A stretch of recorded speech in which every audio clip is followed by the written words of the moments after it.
Planejar espaços para o design de interiores. Dean Higgins, editora GG. Introdução. As concepções do que seria o design de interiores são inúmeras. Neste livro, a disciplina é considerada como sendo uma atividade de design tridimensional relacionada à arquitetura, mas distinta dela. O designer de interiores transforma edificações a fim de melhorar seu desempenho ou permitir que elas sejam reinventadas e assumam um novo uso. Um dos aspectos-chave desta obra é o tratamento das vedações existentes e a definição da estratégia para a introdução de novos elementos no espaço. Como não poderia deixar de ser, o interior é uma entidade mais temporária do que o fechamento arquitetônico no qual ele se insere.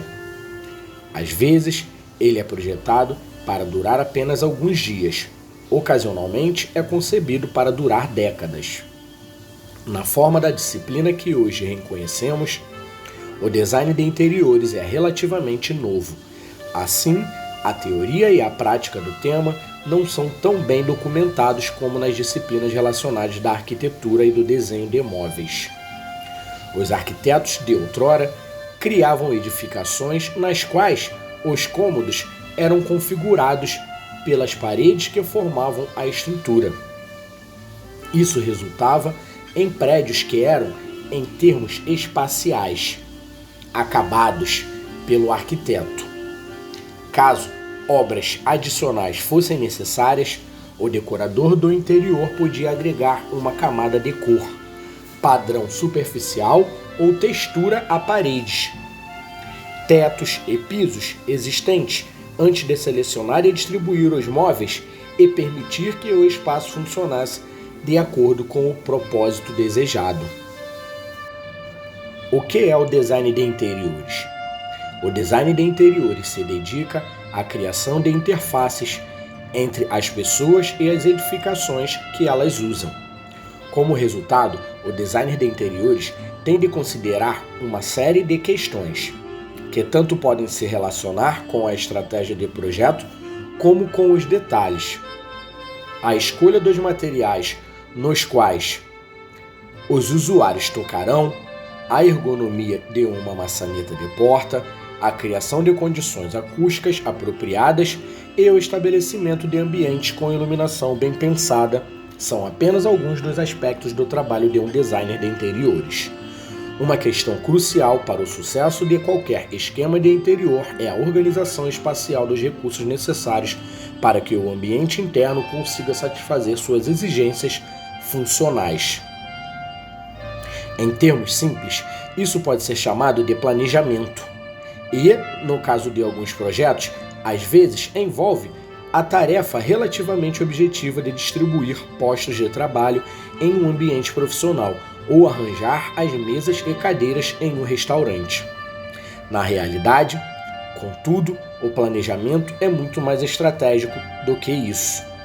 Longe de ser uma atividade bidimensional, na qual os espaços são distribuídos em planta baixa, ele deve ser pensado como um desafio verdadeiramente tridimensional que envolve a consideração de vários aspectos: volume e forma, proporção, proximidade e relacionamento de espaços e a maneira como eles são articulados, definidos e conectados, além da circulação entre tais áreas, através e ao redor delas.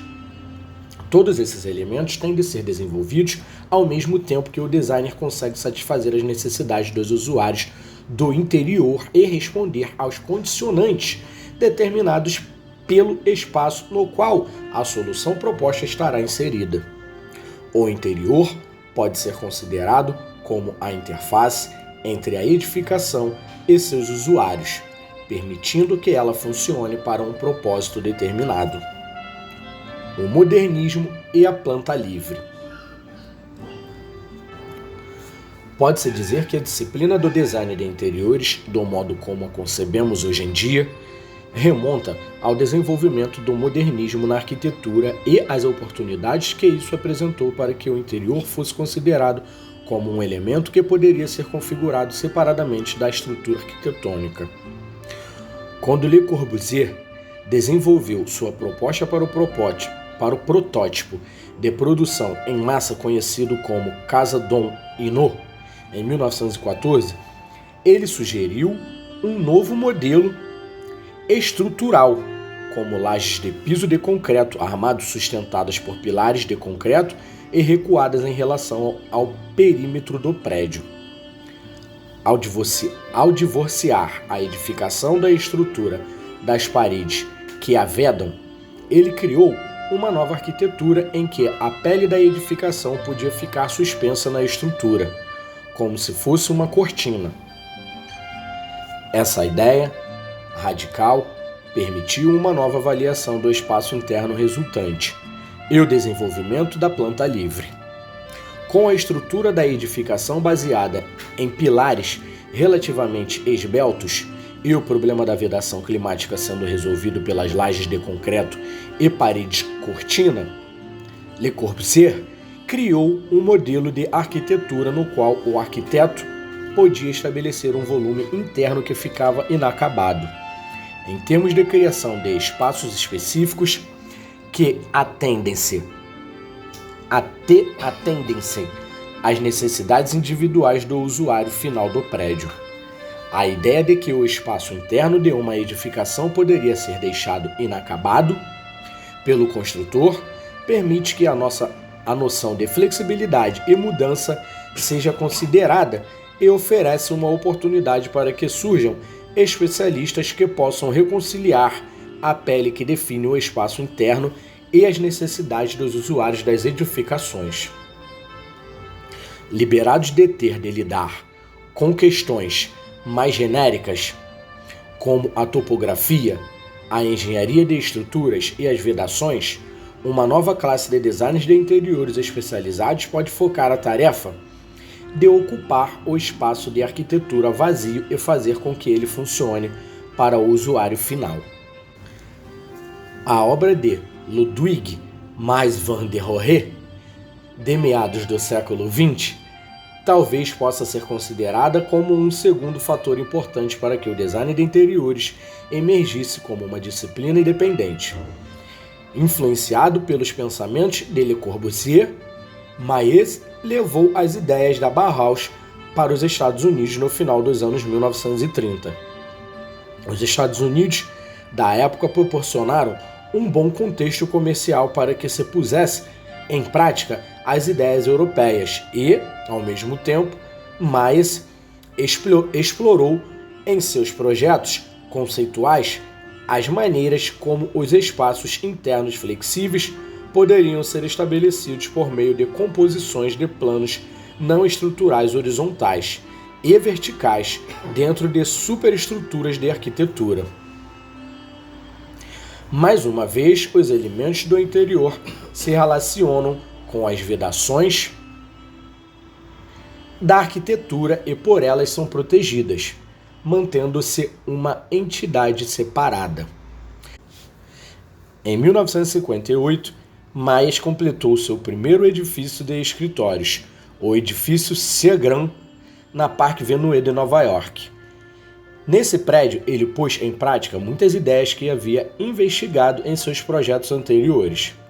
Para o design de interiores, ele é muito importante, uma vez que representa o edifício de escritórios ideal, no qual o arquiteto criou 39 pavimentos com espaços prontos para que o designer organizasse de acordo com as exigências exatas dos usuários, uma tarefa que exige habilidades distintas daquelas do arquiteto propriamente dito.